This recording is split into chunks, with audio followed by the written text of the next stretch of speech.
With your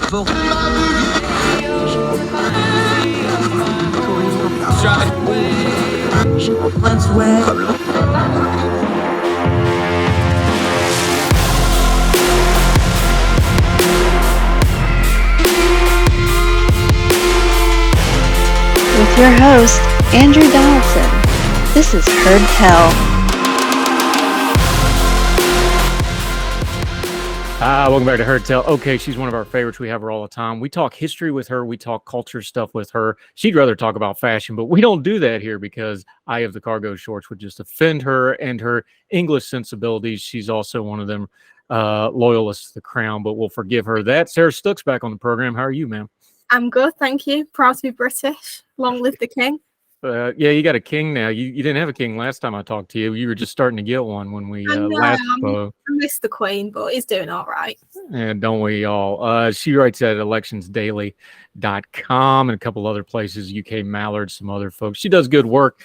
You've been doing these things. You always do these lists about presidents, and I love them. You did the dead presidents list. I actually want to start with the last one you did. It's a two-part series. It's elections-daily.com. We're going to link to it. Notes will be in the Substack. Make sure you check out the full pieces and all her other great work. The last presidential funeral we had was George H.W. Bush. I was actually at this one. I took my two youngest kids. We went to the rotunda. We stood in line. We were in line about maybe 5.5 hours. It was really cold. But you weaved through the visitor center. We started actually in front. They had the queue in front of the Supreme Court by about 6 rows deep, snaking through. Took about 5.5 hours, got in, got up through the rotunda, actually, walked through the rotunda. It was an amazing experience. I had my two younger kids with me. They were younger at the time. I highly recommend that experience to everybody, whatever your politics or whatever, being in line, talking to people all over the country. That was an amazing experience, the state funeral for George H.W. Bush. It was also kind of, for a lot of folks, symbolic, kind of the last president of the World War II era and that generation. There was a lot of symbolism in that. I was in D.C. for the funeral. It was a massive funeral. They had the city shut down. These things are big, big deals. We haven't had a lot of them. We've had, recent memory, we've had Ford and Reagan and Bush. Carter is, of course, on hospice, so he'll probably be next.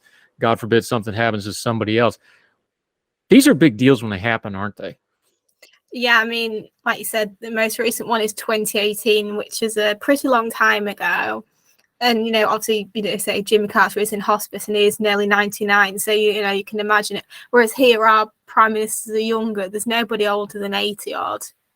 So, roughly we've probably got, hopefully a while to go. But yeah, last one was Bush. And I think because, it depends on the president. Some presidents have had really tiny funerals. Then you've had probably people like George Washington where everything was shut down. I think it depends on the president, especially if it's sudden. I mean, they had to plan Kennedy's funeral within a couple of days.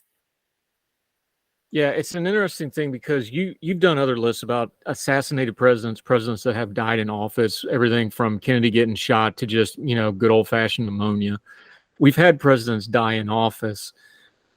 It's something that's one of those things that, even though historically we know it can happen, we talk about, the vice president's one heartbeat away from the presidency. You never expect it, whether it's a living, it's one of those gradual but sudden things, ain't it? You just don't expect these presidents to die, but they're all going to die, and they tend to kind of die in groups. And especially lately, we have older men being presidents, so we're probably going to have a couple more of these in the near future, one way or the other. We just don't think about it that way, though, do we? But historically, this is kind of common. Presidents, on average, actually live longer. If you look at people quite a few have made it over 90. John Adams, Thomas Jefferson, Reagan, Ford, Carter, Bush. Quite a few have actually lasted quite a long time. But yet the ones who have died in office, one Harry Harrison was 61, which is fairly old for the time, but he was also stupid enough to walk around DC without a coat. So that's, here nor there. Zachary Taylor was fairly young, healthy because of the water. Lincoln was shot. Garfield was shot. McKinley shot. Hoover was in his 50s, very sudden. FDR was very poorly, but he'd been president for forever. And Kennedy was young, and then one day, bam, boom, headshot. It's all very sudden, but when you've got someone like Biden who's over 80, I mean, God forbid something happens, but if it did, it wouldn't be as much of a surprise because he is an older gentleman. Yeah, we have Biden who's over 80 already. Trump's pushing 80. You would assume, unless they live well into their 90s, which, God bless them if they both do, fine by me, we're going to have more funerals. Let's talk about some of the surprising ones, though, because there's an underlying thing here, too. And you talked about this in other columns that you wrote that we can look at. We've had presidents that have been in very, very poor health. Wilson was incapacitated by a stroke for a wide swath of his presidency. JFK may not have lived through his presidency. They really hid how bad his health was. Eisenhower had a heart attack. We've had other presidents. FDR, of course, died in office, had all kinds of health problems. We've had a lot of presidents with health problems, but those were always hidden. They were always covered up or excused away. The modern age, you can't really get away with that. When Trump had to go for COVID, that was heavily covered. When Biden has any kind of a fall or a slip or a moment, we saw the viral video of Mitch McConnell, the Senate minority leader now, the Senate minority leader, where he has that frozen moment and he's had, health issues and stroke. We see these older people in public office. It's a different age now where you can't hide that stuff. Maybe we should be talking about this more. I did write a piece about this last year called America the Ancient, about how old, a lot of your politicians are, and like I did a list of who was over 80 in Congress and sort of comparisons. Like Joe Biden is older than Dan Quayle. Trump was born a month before Bill Clinton presidency, very separated. Rishi Sunak is younger than all but one of Biden's kids. It's such a massive age gap. There are reasons behind it. Younger people want to enter politics, older people vote for people their age. People like Nancy Pelosi probably have a lot of time and funding behind them. But, it's worrying. Dianne Feinstein as well. I know she had trouble recently. There's questions about her health. And it brings up the idea of term limits as well. I know Nikki Haley's a strong advocate for that, and I'm sure quite a few other politicians are. Whether that will ever be implemented, I don't know. But they're like my grandparents' age. I can't imagine my grandparents in Congress or even the White House, and I'm sure many people with grandparents or even parents the same age would think the same way. Yeah, Sarah Stook joining us. It's interesting, if we have Trump and Biden again, and this was true the last time they faced off in 2020, their combined age would reach back to the Civil War. That's how old they are combined. It's just staggering how close they are to. Biden's closer nearly to Lincoln's assassination, his birth, than to now, and it's truly astounding. It's like having, Thomas Jefferson was 83 when he died. Can you imagine him still being president at 83? It's mad. Yeah, Sarah Stook joining us. What's one or two presidential deaths, when you sat down and did this list, that kind of struck out to you? Maybe ones that maybe a presidency or a president that folks just don't talk about, or maybe a famous one that they're just not aware of how they died. Which ones kind of stuck out to you? Well, I think, you always remember the assassinations and the deaths in office, but quite a few sort of died quite quietly. Nixon and Ford both died. And Nixon was a really interesting one because he was, castigated for Watergate and he was a pariah for years, but then he sort of came back as an elder statesman and had a very respectable funeral with lots of mourners, which is, fascinating because you think, oh, everyone probably hated him. But he sort of, historically people still attack him, but there are people who are usually lower down on the list of worst presidents. James Buchanan's usually absolute bottom, and he didn't, bug his enemy's HQ. So yeah, he's the one that he died quietly, and not to make you feel old, I wasn't even alive when he died.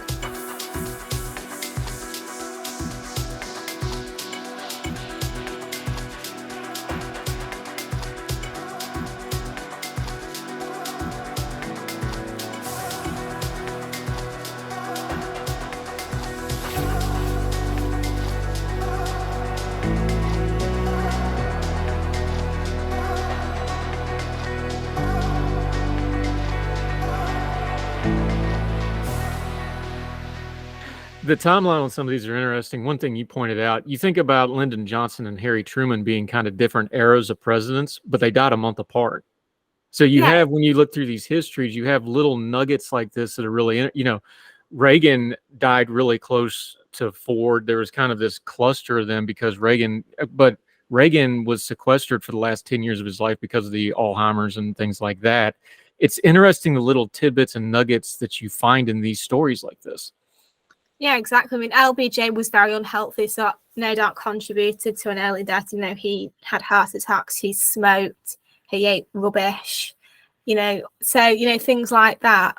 Then you have someone like James Monroe, who was Madison, the biggest hypochondriac, and he was about 85 when he died. So, it's pretty amazing how we were always worried about his health and all sickly, but he made it to 85, which, back in the early 1800s is a very good age.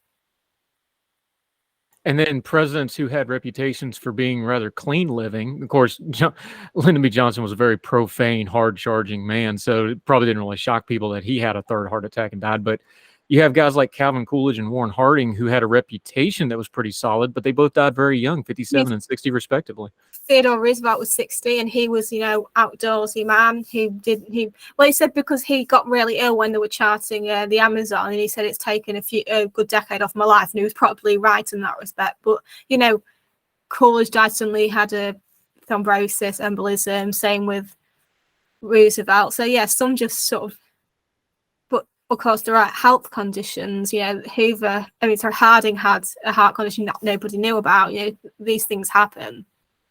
You just don't know. And obviously going even further than that, there's still questions about people's health, because you can't really, you can't know, especially when it's older illnesses that you don't really have anymore, like diphtheria or typhoid, which, obviously still happen, but not in the Western world. So it's less understood.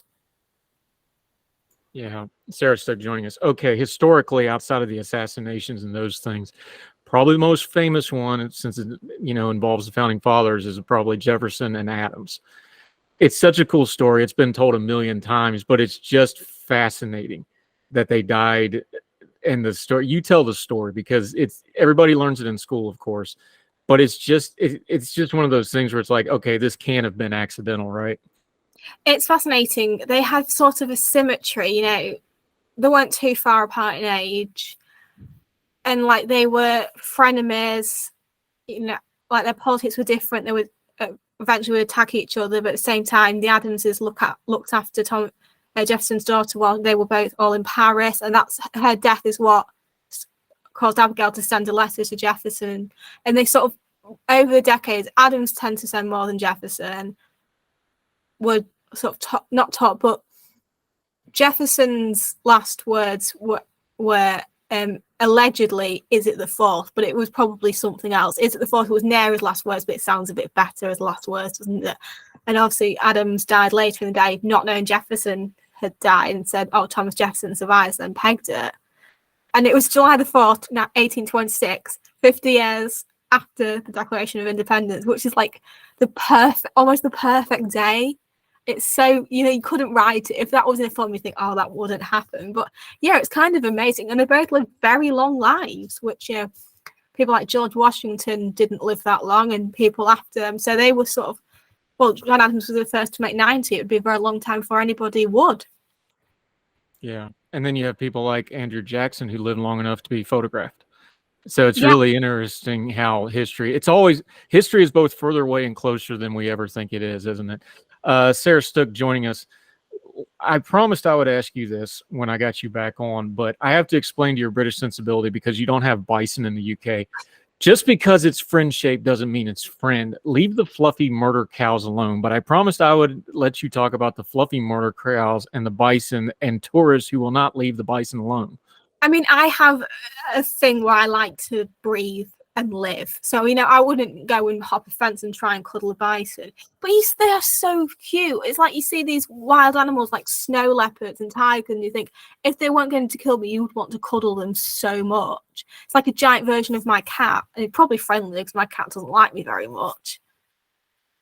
They are big, they are noisy, they do a lot of grunting and other noises that we won't talk about on a family-friendly program. They're extremely hairy, so they're very dirty, they smell bad, they have very small brains, they're very large, they're very fast, and they're very cranky. You need to just leave them alone. We call them fluffy murder cows for a reason. Yeah, but it's very. Let's be fair. It's a very American thing. People go and pet wild animals that they shouldn't. It's like the most American thing ever. Let's be realistic here. It's Well, the most American thing ever is we have a tourist industry that's based on charging people to fly here and get in dangerous situations with animals. That's pretty American. We like that, so that works out good. Sarah Stook's back with us. Real quick before we let you go, we talked about Harding for just a minute, but you're actually going to be writing a little bit more about Warren G. Harding. You find him interesting. Well, by the time this goes out, hopefully it will be on the 2nd of August, which is the 100th anniversary of Harding's death. So I've written a piece about him. Hopefully it should be out on that day, sort of chronicling his life, his politics, his relationship with his wife, his illegitimate child mistresses, his presidency, his death, and then the legacy, which has actually changed quite a bit. People actually are more sympathetic to him. You know, at first everyone was really sad he died. He was very popular, and stuff about Teapot Dome and his illegitimate child came out. But now sort of historians are sort of softer about him in a way. They say, you know, he wasn't the absolute worst, but, you know, he did some good things. He helped the economy. He was very anti-racist, which when you're after Woodrow Wilson is a miracle, because that dude was very racist. Yeah, people, if you haven't been familiar with, one of the big keys to the racial strife in America is Woodrow Wilson's presidency. You really need to read up on it, especially how he treated Black veterans coming back from World War I, something I personally take great offense to, but you need to read up on all that stuff. Sarah Stook, always enjoyed talking history with you, my friend. Let folks know where they can read you, follow you. We're going to link to everything we just talked about. Let folks know how they can keep up with you till we get you back on Heard Tell again.